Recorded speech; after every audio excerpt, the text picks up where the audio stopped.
में कितनी जनजातियां रहती हैं और कौन कौन से क्षेत्रों में रहती हैं। दोस्तों, भारत के विभिन्न राज्यों में जनजातियों की आबादी अलग अलग तरीके से फैली हुई है और भारत सरकार के जनजातीय मामलों के मंत्रालय के अनुसार भारत में कुल 730 से अधिक अनुसूचित जनजातियां हैं। अब जाहिर है, ये तो एक सरकारी आंकड़ा है, इससे कई ज्यादा हो सकते हैं। अब जिन लोगों को नहीं पता है उनको मैं बता दूं कि अनुसूचित जनजातियों को अंग्रेजी में शेड्यूल्ड ट्राइब्स कहते हैं, यानी कि एसटी कहते हैं। तो कुल मिला के आपको मैं ये बताने वाला हूँ कि भारत के जो प्रमुख एसटी हैं वो कौन कौन से राज्यों में रहते हैं, क्योंकि इससे काफी सारे प्रश्न जो हैं वो काफी अच्छी तादाद में बने हैं। तो मैं नहीं चाहता कि आप बिल्कुल भी प्रश्न छोड़ के आए। तो आइए हम शुरू करते हैं। तो देखिए, ये भारत का नक्शा आपके सामने है।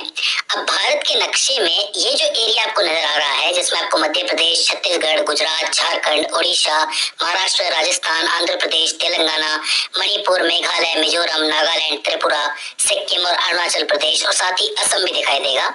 ये वो एरिया है जिसके अंदर मुख्यतः भारत की जनजातियां पाई जाती हैं।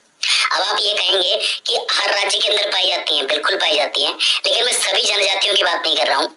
मैं उनकी बात कर रहा हूँ जिनकी जनसंख्या बहुत ज्यादा है और वो बहुत बड़े अमाउंट में रहती है और वो जो है इन्हीं राज्यों में पाई जाती है। अब आप एक चीज देखोगे कि पूरा का पूरा उत्तर पूर्व जो है वो इसके अंदर आ गया, क्योंकि उत्तर पूर्व के 4 ऐसे राज्य हैं जिसको संविधान में अलग से अनुसूची के अंदर रखा गया है, क्योंकि यहाँ पे जनजातियां थोड़ी सी डिफरेंट पाई जाती, मतलब बाकी देश में थोड़ी अलग पाई जाती है, यहाँ थोड़ी अलग पाई जाती है। वो इसलिए क्योंकि यहाँ की जनजातियों का जो सांस्कृतिक जीवन है वो काफी अलग है और इनको घुलने मिलने में काफी समय लगता है। इनके रीति रिवाज बिल्कुल ही अलग है, तो इसी को ध्यान में रखते हुए इन्हें अलग अनुसूची में रखा गया है। फिलहाल हम देखते हैं कि एक एक राज्य के अंदर कौन कौन सी इंपॉर्टेंट जनजातियां रहती हैं। शुरुआत हम राजस्थान से करेंगे। हम पश्चिम से पूर्व की तरफ बढ़ेंगे तो इसमें राजस्थान सबसे पहले आएगा।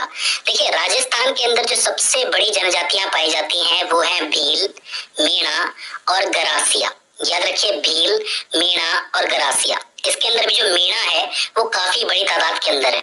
रही बात भील की, तो भील भी आपको याद रखना है, क्योंकि भील काफी सारे राज्यों के अंदर पाए जाते हैं, लेकिन मीणा जो है वो राजस्थान की काफी फेमस जनजाति है, तो इसे आपको याद रखना है। राजस्थान के बाद हम चलते हैं मध्य प्रदेश की तरफ। मध्य प्रदेश के अंदर भी भील पाए जाते हैं, गोंड, बैगा और कोरकू। यहाँ विशेष बात यह है कि जो भील और गोंड है वो मध्य प्रदेश के अंदर एक बहुत अच्छी तादाद में पाए जाते हैं। एक टिप ये है कि अगर आपको ऐसा लगे कि किसी राज्य की आपको जनजाति नहीं पता है तो भील और गोंड में से आप कुछ भी लिख सकते हो। वो इसलिए क्योंकि ये ऑलमोस्ट पूरे देश के अंदर पाए जाते हैं। भील और गोंड की बहुत बड़ी तादाद है। सिर्फ मेन भूमि के अंदर याद रखना, ये जो मेन भूमि आपको दिख रही है भारत की, इसी में याद रखना। इसमें आप बता सकते हो कहीं पे भी कि भील पाए जा रहे हैं या गोंड पाए जा रहे हैं, ठीक है। इसके बाद चलते हैं छत्तीसगढ़ की तरफ। छत्तीसगढ़ के अंदर भी गोंड पाए जाते हैं। इसके अलावा हल्बा, उनराव और मुरिया। हल्बा, उनराव और मुरिया। अगर मुझसे गलत प्रोनाउंस हो रहा है तो इसके लिए मैं आपसे क्षमा चाहूंगा, लेकिन ये जो जनजातियां हैं काफी इंपॉर्टेंट है, इनसे सवाल बनता है, तो याद रखना हल्बा, उनराव और मुरिया। बाकी गोंड तो है ही। इसके बाद चलते हैं हम गुजरात की तरफ। हाँ, मुझे पता है मैं वापस पश्चिम की तरफ आ गया हूँ, लेकिन गुजरात जो है थोड़ा नीचे की तरफ है, इसलिए मैंने इसको छोड़ दिया पहले। गुजरात में भील पाए जाते हैं, गरासिया पाए जाते हैं और ठोडिया पाए जाते हैं। भील, गरासिया, ठोडिया। इसके बाद थोड़ा और नीचे आ जाते हैं महाराष्ट्र की तरफ। ये पश्चिम के राज्य पूरे कर देते हैं। महाराष्ट्र के अंदर गोंड बहुत अच्छी तादाद में पाए जाते हैं, वारली, भील और कोलाम। मतलब गोंड और भील तो यहाँ पे भी हैं, इसके अलावा वारली और कोलाम भी यहाँ पाए जाते हैं। याद रखिए, ये सिर्फ प्रमुख जनजातियां हैं, इसके अलावा भी पाई जाती हैं, लेकिन वो बहुत कम तादाद में पाई जाती है। तो महाराष्ट्र, गुजरात, राजस्थान, मध्य प्रदेश और छत्तीसगढ़ हो जाता है। अब चलते हैं थोड़ा सा पूर्व की तरफ। पूर्व में आपके झारखंड, उड़ीसा, ये 2 इंपॉर्टेंट राज्य हैं। झारखंड के अंदर संथाल बहुत फेमस है, याद रखना, संथाल, उनराव, मुंडा और हो। संथाल, उनराव, मुंडा और हो 4 हैं, याद रह जाएंगे ना, कोई दिक्कत नहीं है। इसके अलावा उड़ीसा के अंदर भी संथाल पाए जाते हैं, उनराव पाए जाते हैं, गोंड भी पाए जाते हैं और बोंडा भी पाए जाते हैं। आप कंफ्यूज मत होना, कहीं आप गोंड और बोंडा से कंफ्यूज हो जाओ। गोंड भी हैं और बोंडा भी हैं, तो झारखंड और उड़ीसा एक साथ याद रह जाएगा, दोनों ही पास पास में हैं। संथाल, संथाल, उनराव, उनराव। इसके अलावा गोंड और बोंडा उड़ीसा के अंदर है और झारखंड में मुंडा और हो, ठीक। इसके बाद हम चलते हैं आंध्र प्रदेश और तेलंगाना की तरफ। अब देखो, आंध्र प्रदेश और तेलंगाना पहले एक ही हुआ करते थे, तेलंगाना अलग हुआ है इससे। तो यहाँ की जनजातियां मुख्यतः एक जैसी हैं, तो इनको याद रखा जा सकता है एक साथ। यहाँ पाए जाते हैं मुख्य रूप से गोंड, कोया, लंबाड़ी और चिंचू। गोंड, कोया, लंबाड़ी और चेंचू। तो ये जो 9 राज्य हैं, इनकी जनजातियां मुख्य रूप से हो जाती हैं, जिसके अंदर आंध्र प्रदेश और तेलंगाना की आप एक साथ याद रख सकते हो। अब हम चलते हैं हमारे उत्तर पूर्व की तरफ। उत्तर पूर्व के जो बचे हुए 8 राज्य हैं उनकी तरफ। शुरुआत हम सिक्किम से करेंगे, क्योंकि सिक्किम बीच में पड़ रहा है, रास्ते में पड़ रहा है, तो याद रह जाएगा। सिक्किम में पाए जाते हैं लेपचा और भूटिया। लेपचा और भूटिया याद रखना, थोड़े से नाम थोड़े से टेढ़े हैं यहाँ पे, लेकिन आप याद रख सकते हो, लेपचा भूटिया। सिक्किम के बाद चलते हैं असम के अंदर, क्योंकि रास्ते में वही पड़ता है।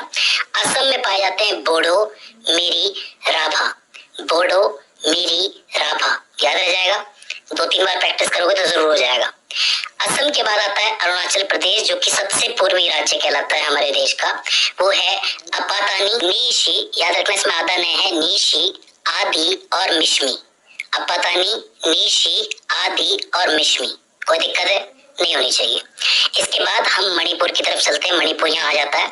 मणिपुर के अंदर पाए जाते हैं नागा और कुकी। अब इसका नाम आपको याद होगा, क्योंकि हाल ही में आपको पता है यहाँ पे बहुत हिंसा चल रही है मणिपुर के अंदर, और इसके अंदर ये दोनों जनजातियां शामिल है कहीं ना कहीं, नागा और कुकी। इसके बाद चलते हैं मिजोरम। मिजोरम में पाए जाते हैं मिजो और लोसाई। इसको याद रखना आसान है, क्योंकि मिजोरम से मिजो निकला है और लोसाई, मिजो और लोसाई। इसके बाद आते हैं हम मेघालय के अंदर। तो मेघालय में पाए जाते हैं खासी, गारो और जयंतिया। खासी, गारो और जयंतिया। एक बात याद रखना, यहाँ की जो जनजातियां हैं वो मेनली यहाँ के पहाड़ों से भी फेमस है, तो ये चीज कभी कभी पूछ ली जाती है। तो खासी, गारो और जयंतिया याद रखना। इसके बाद चलते हैं नागालैंड। नागालैंड के अंदर 4 जनजातियां हैं मुख्य रूप से। एक है अंगामी, एक है आओ, सेमा और चाखेसंग। ये थोड़े से नाम ऐसे हैं, इसको 1-2 बार प्रैक्टिस करोगे तो याद हो जाएगा।